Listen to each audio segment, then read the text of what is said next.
Hello, welcome to this video where we discuss setting a white point and a black point in Adobe Photoshop.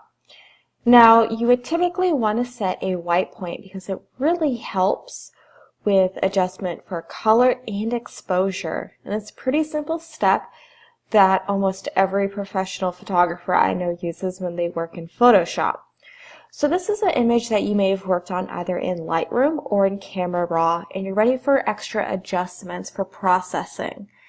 I typically work in Lightroom with my raw files, and then I take it in to Adobe Photoshop for extra adjustments before I'm finished.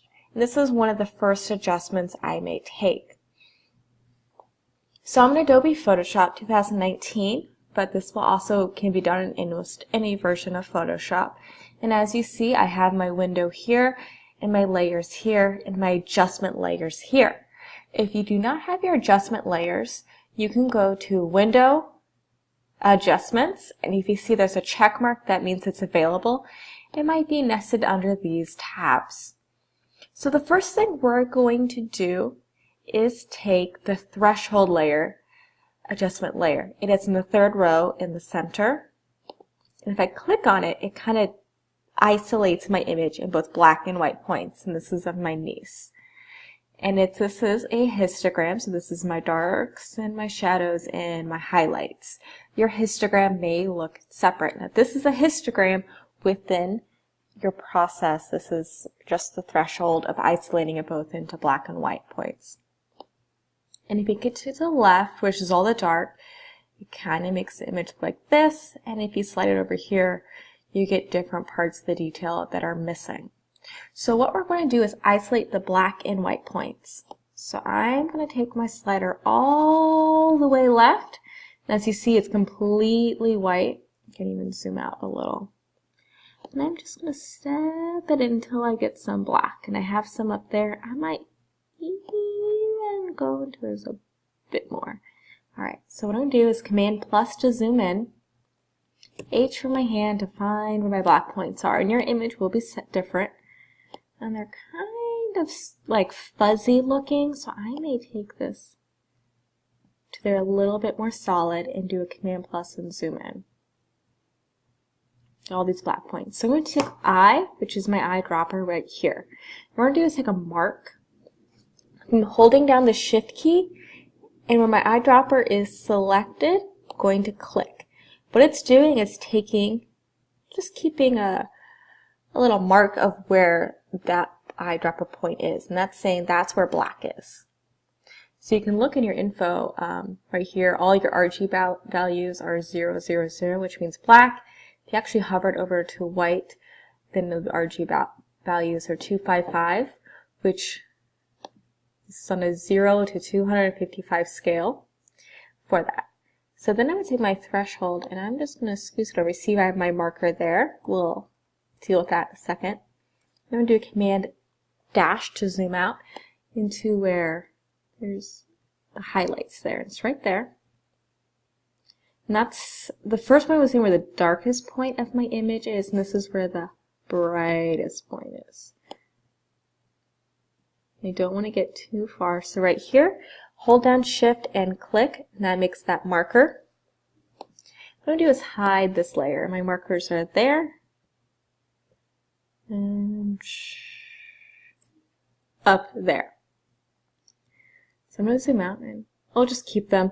This isn't going to embed itself in the image. They're just markers. And I'm going to create a new curves layer right here. So this is in the top. Now this, we see our histogram again. And if you watch the videos about the tonal curve for Lightroom, the curves layer works very similarly. So this is the point where the shadows are, the blacks, the shadows, midpoints, highlights, and whites. And I'm actually, if I go all the way up here, that means kind of start changes where that curve is and back down here. So what we're going to do is we have these right here. You hover over, that's the black eyedropper and the white eyedropper.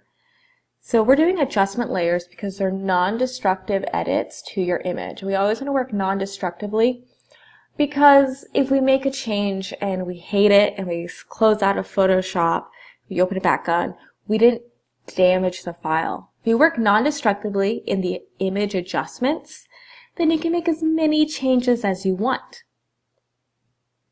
So I want to find that first point I made, which was my black.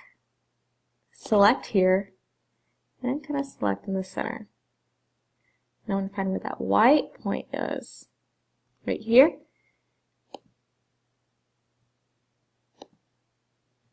And highlight and zoom out. So if you notice, there is also a color adjustment depending on what your monitor's color format is. This is very yellow and kind of muted, and this kind of brightens it up. And it says that is the darkest point and that is the brightest point of my image. And working with these two adjustments really kind of sets the tonal range for your image. As you notice, it actually kind of shifted the white a little bit over and the black a little bit up. Just resetting the tonal range for this image, and it makes the adjustments throughout. This is a really quick, easy way to color correct, though it's not always accurate. You want to do your color correction first with your white balance in camera, and then secondly with the white balance adjustment with the sliders in both Lightroom and Camera Raw. Now this is kind of a quick tutorial, and you should be doing this with all of your images, and you'll be doing this for the demo that you'll be turning in along with some other adjustments. The adjustment layers. We're going to start off with this first and have fun trying to do this with your images that you're working for your spaces and places. And what I always do is I save this as a PSD. And I know I mentioned that with the last Photoshop demo, but saving things as a PSD, and I do that for all my image photographs, is because I make these adjustments. I only want the JPEGs when you turn them in for your final projects, as in for the scavenger hunt, for the spaces and places. Some demos I may ask for a PSD like I do for this one, so keep that in mind. But you should be saving your Photoshops as PSDs, because let's say I really hate this edit and I like this one more. It's a quick, easy change with the adjustment layer, and I don't have to go back and do so much more work and process that raw image. I hope you had fun learning this information, and try setting the black point and the white point for the rest of your images.